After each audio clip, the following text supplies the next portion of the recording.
కూడా ప్రముఖ పాత్ర పోషిస్తూ ఈ రాష్ట్ర ప్రభుత్వాన్ని శాసిస్తా ఉన్నాను.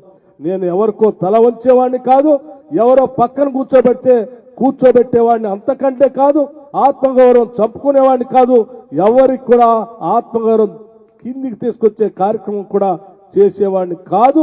సౌహృదయంతో దీన్ని అర్థం చేసుకోవాల్సిందిగా వారందరికీ నేను విజ్ఞప్తి చేస్తూ ఒకటే చెప్పదలుచుకున్నాను.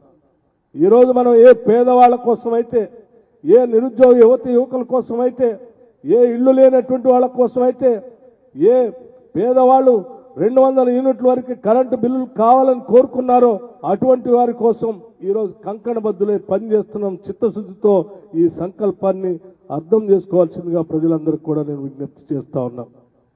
దయచేసి మిత్రులు ఎవరైనా నిన్న ఆ ఫోటో చూసి ఎవరైనా మానసికంగా క్షోభకు గురై ఉంటే దయచేసి అర్థం చేసుకోవాల్సిందిగా కోరుతూ, భవిష్యత్తులో కూడా మా ఈ సంకల్పం ఇదే దిశలో ముందుకు పోతా ఉంటుంది. మాకు ఇచ్చినటువంటి అవకాశాన్ని సంపద పెంచే కార్యక్రమాన్ని చేస్తాం. ఆ పెంచిన సంపదని ప్రజలకు పంచే కార్యక్రమాన్ని కూడా చేస్తాం. ఈరోజు సింగరేణికి సంబంధించిన ఆస్తులు కానీ, సంస్థను కానీ, వ్యవస్థను కానీ ఇంకా పెద్ద ఎత్తున అభివృద్ధి చేస్తాం.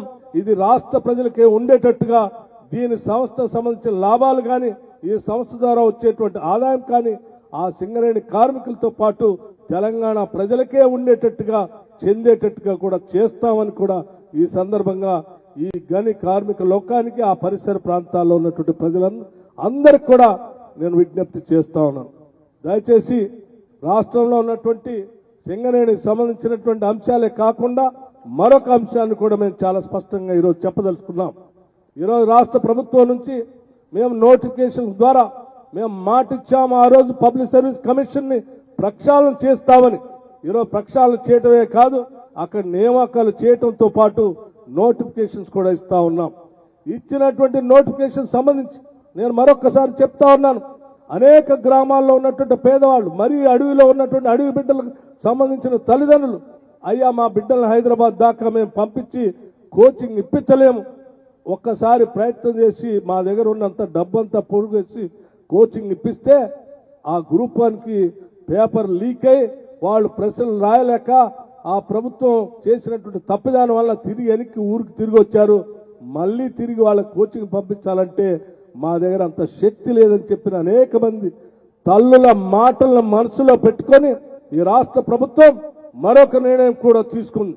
రాష్ట్ర వ్యాప్తంగా ఆయా నియోజకవర్గాల్లో ఉన్నటువంటి నిరుద్యోగ యువకులు ఎవరు హైదరాబాద్ నగరానికి రాకుండా మీ ప్రాంతాల్లో మీరు అక్కడే ఉండి ఈ రాష్ట్రంలో best of the best lecturers చెప్పేటువంటి పాఠాలని మీరు వినేటట్టుగా, రాష్ట్రంలోనే కాదు దేశంలో కూడా ఎక్కడైనా ఎవరైనా best of the best lecturers ఉంటే వాళ్ళని కూడా ఇక్కడ పిలిపించి పాఠాలు చెప్తే అవి నేరుగా మీరు వినేటట్టుగా ప్రతి శాసనసభ నియోజకవర్గంలో doctor B R Ambedkar knowledge centres ని కొద్ది రోజుల్లోనే మేము మొదలు పెట్టబోతా ఉన్నాం.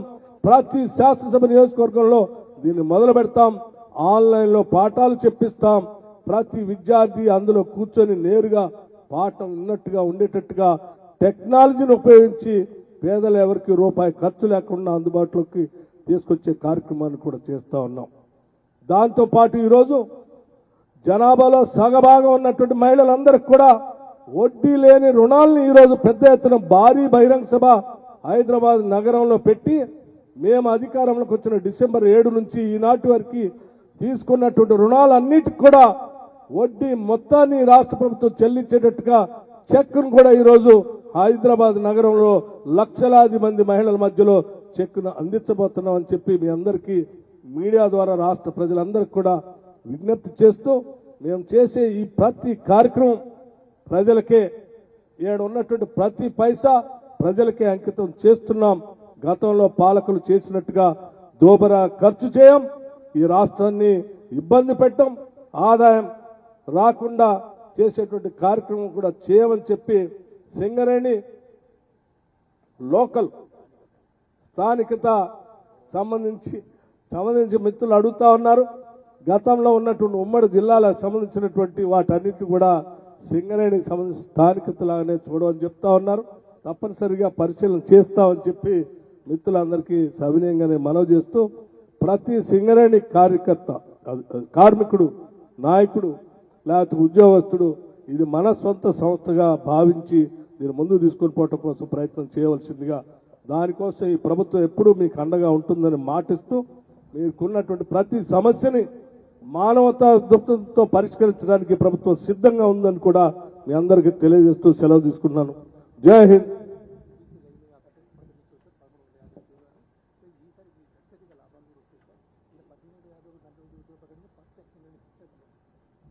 సింగరేణికి సంబంధించి కొన్ని ప్రకటనలు కూడా చేస్తా ఉన్నాం.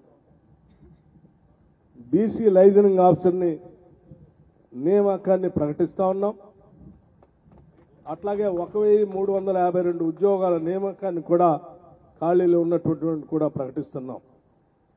ఈరోజు 1352, గతంలో 489, మొత్తం కలిపి 1841 ఉద్యోగాల్ని మేము వచ్చిన దగ్గర నుంచి సింగరేణిలో నింపటం కోసం ప్రయత్నం చేస్తూ ఉన్నాం.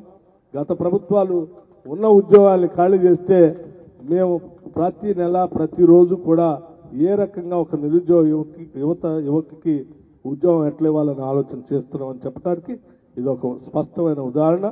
కేవలం 90 రోజుల్లోనే దాదాపు 30,000 ఉద్యోగాల్ని ఈరోజు రాష్ట్రంలో కొత్తగా నియామక పత్రాలు ఇచ్చాం. కేవలం 90 రోజుల్లో 3 నెలల్లోనే. అట్లాగే రామగుండం శాసనసభ్యులు రాజ్ ఠాకూర్ గారు ప్రత్యేకంగా అడుగుతా ఉన్నారు. పట్టాలు రెగ్యులైజ్ చేస్తామని గతంలో చెప్పాము. సింగరేణి జెన్కోలో ఉన్నటువంటి పరిసర ప్రాంతాల్లో ఉన్నటువంటి వాళ్ళందరికీ తప్పనిసరిగా త్వరలోనే దానిపైన కూడా నిర్ణయం తీసుకొని క్లియర్ చేస్తామని కూడా మీ అందరికీ మనవి చేస్తూ ఉన్నాం. అట్లాగే సింగరేణికి సంబంధించి మరొక విషయం కూడా చెప్పదలుచుకున్నాను.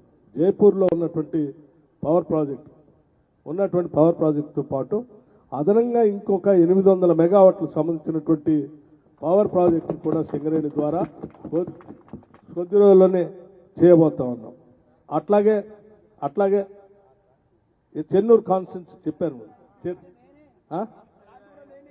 చెన్నూరు కాన్స్టిట్యూన్సీ డాక్టర్ వివేక్ గారిది. అట్లాగే గతంలో వినోద్ గారు, ఇప్పుడు వారు. నేను చెన్నూరు పాదయాత్రలో భాగంగా అక్కడికి వెళ్ళాను. దాని చుట్టూ అంతా తిరిగాను కూడా.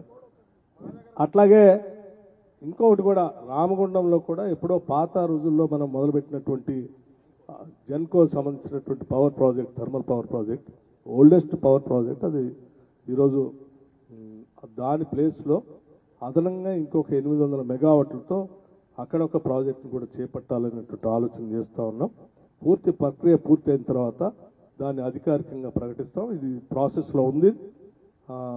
జెన్కో నుంచి సింగరేణి వాళ్ళు అడుగుతూ ఉన్నారు మాకే ట్రాన్స్ఫర్ చేయమని. తప్పనిసరిగా దాన్ని పరిశీలన చేసి భవిష్యత్తులో ఆ ప్రాజెక్ట్ను కూడా సింగరేణి వాళ్ళకి ట్రాన్స్ఫర్ చేసి కొద్ది రోజుల్లో అక్కడ కూడా ఇంకొక 800 మెగావాట్ల పవర్ ప్రాజెక్ట్ని భూమి పూజ చేసే కార్యక్రమం కూడా చేసుకుంటామని చెప్పి మీ అందరికీ సవినయంగా మనవి చేస్తూ